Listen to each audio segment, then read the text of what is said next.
ये दिल्ली की भीड़ बता रही है कि मोदी जी जिस तरह से आंधी की तरह आए थे उसी तरह तूफान की तरह चले जाएंगे। पहला रैली हम लोगों ने पटना में किया, दूसरा बॉम्बे में किया और तीसरा आज जो है दिल्ली में हो रहा है। और मैं बता दूं, देश के कोने कोने में जहां भी हम लोग जा रहे हैं वहां जनता का साथ, आशीर्वाद मिल रहा है।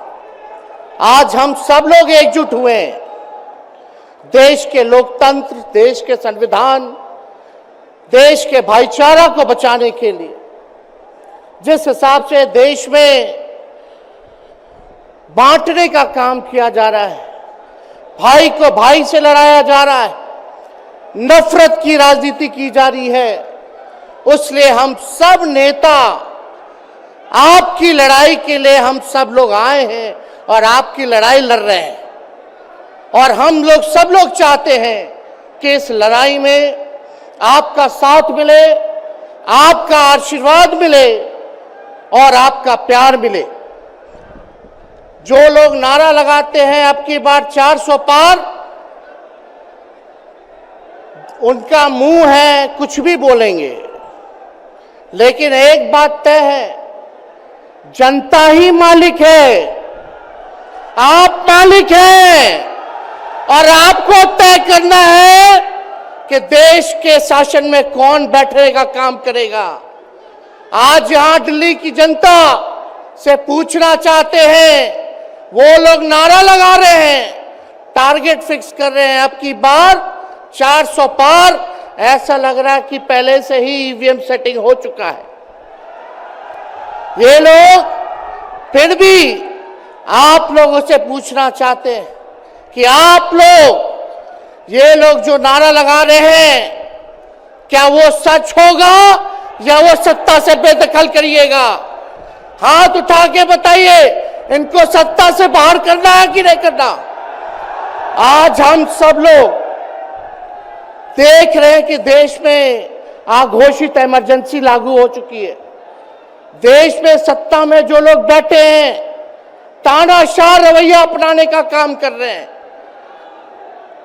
घमंडी हो गए हैं लोग। और आज हम लोग किसी को गाली देने नहीं आ रहे, लेकिन जो आंख से देख रहे हैं वो बताने आ रहे हैं, जो महसूस कर रहे हैं वो बताने आए हैं। सत्ता में लोग जो बैठे हैं, विपक्ष का धर्म बनता है, कर्तव्य बनता है कि उनसे हम लोग सवाल करें। आज मेरा मानना है कि देश में सबसे बड़ा अगर दुश्मन है तो बेरोजगारी है, महंगाई है, गरीबी है। आज यहाँ लोग हैं, नौजवान हैं, नौजवानों से पूछना चाहते, बताओ कितने नौजवान यहाँ जो हैं मोदी जी ने नौकरी दिया? हाथ उठा के बताइए। कोई नहीं मिलेगा। मोदी जी ने कोई नौकरी नहीं दी, सब कुछ जो है प्राइवेटाइज कर दिया। और हम लोगों ने बिहार में जब कांग्रेस लेफ्ट इंडिया अलायंस की सरकार थी, 17 महीने में 5 लाख नौकरी हम लोगों ने देने का काम किया। आज किसान तबाह है, युवा परेशान है, लेकिन किसानों से मोदी जी को मिलने का समय नहीं है। मोदी जी मिलते तो प्रियंका चोपड़ा से मिलेंगे, किसानों से नहीं मिलेंगे। अक्षय कुमार को इंटरव्यू देते थे पिछले चुनाव में, इस बार बिल गेट्स को बुला करके इंटरव्यू देने का काम कर रहे हैं। लेकिन किसानों की समस्या कैसे हल होगी ये नहीं बता रहे। किसानों से उन्होंने पिछले चुनाव में वादा किया था कि उनका आय दुगुना करेंगे। आज किसानों पर मोदी जी ने तलवार चलाने का काम किया है, जो हमारे अन्नदाता हैं। इसलिए आप सब लोग, हम लोग जब आवाज उठाते हैं, तब मोदी जी और उनकी जो सेल है पार्टी की, उस पार्टी का सेल में कौन है? ईडी है, सीबीआई है, इनकम टैक्स है। लालू जी को तो कई बार सताया गया, मेरे ऊपर मुकदमा किया गया, मेरी मां पर, मेरी बहनों पर, मेरे जीजाओं पर, मेरे पिता के जितने संबंधी थे सब पर केस मुकदमा किया। अभी बिहार चले जाइए, कई हमारे नेताओं पे छापेमारी चल रही है, कई जगह ईटी का रेट चल रहा है, आईटी का रेट चल रहा है, लेकिन हम लोग घबराने वाले लोग नहीं। आज देश में जिस हिसाब से हेमंत सोरेन जी को और अरविंद केजरीवाल को गिरफ्तार करने का काम इन बीजेपी के लोगों ने किया है, तो उनको हम बता दें कि इनके गीदड़ भपकी से हम लोग डरने वाले नहीं हैं। हम लोग संघर्ष करने वाले लोग हैं। और पिंजरे में तो शेर ही को कैद किया जाता है। सब लोग शेर हैं। आप लोगों ने ताकत दिया है, आपकी लड़ाई हम लोग लड़ रहे हैं। कंस राज आप लोगों ने देखा होगा, जब जब कंस को किसी से तकलीफ होती थी, डर लगता था, तब तब जेल में लोगों को बंद कर दिया जाता था। लेकिन जेल जाने से यहां कोई डरने वाला नहीं है। कितने लोगों को जेल भेजोगे? लेकिन जब जनता जब जवाब देगी, जब वोट का चोट दीजिएगा, तो मोदी जी हाथ मलने का काम करेंगे, सत्ता से बेदखल हो जाएंगे। इसलिए ये अपनी ताकत को पहचानिएगा। सब लोग चुनाव के समय आप सब लोग पोल कीजिएगा, वोट दीजिएगा, लोगों को भी वोट दिलाने का काम कीजिएगा। बीजेपी के लोग झूठ बोलने वाले लोग हैं। ये लोग यूरिया को भी चीनी बना देते हैं। ये लोग गोबर को भी हलवा दे करके परोस देते हैं। ये लोग आंख फोड़ करके चश्मा दे देंगे और फिर बोलेंगे देखो हमने चश्मा दिया।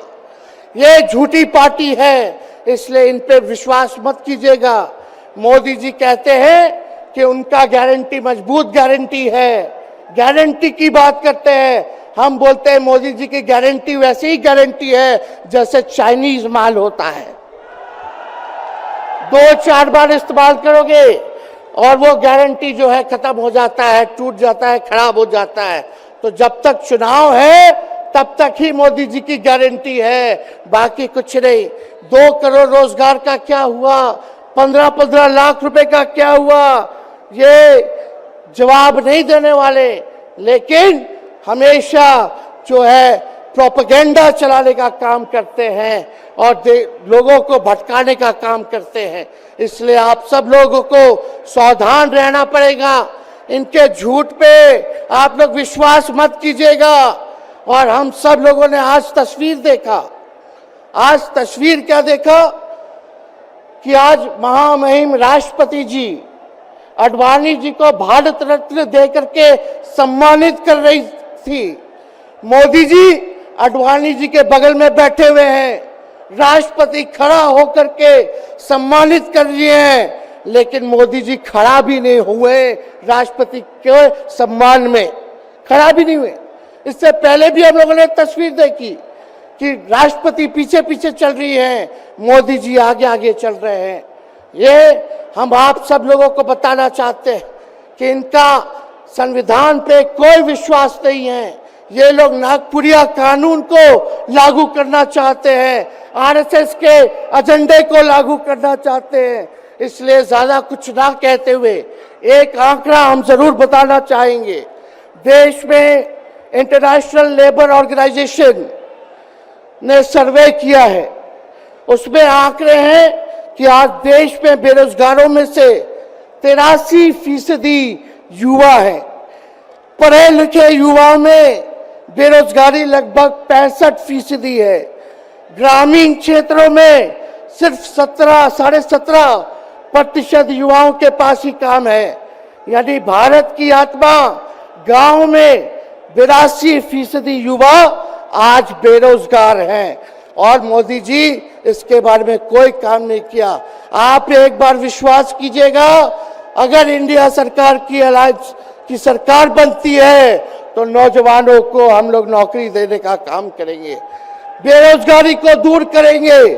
और जाते जाते बहुत सारे नेताओं को बोलना है, लेकिन एक अंत हम करेंगे एक गाने के साथ। और आप लोगों ने गोविंदा का फिल्म का एक गाना सुना होगा कि तुम तो धोखेबाज हो, वादा करके भूल जाते हो। रोज रोज मोदी जी तुम ऐसा करोगे, रोज रोज मोदी जी तुम ऐसा करोगे, जनता जो रूठ गई तो हाथ मलोगे। अरे तुम तो धोखेबाज हो, वादा करके भाग जाते हो।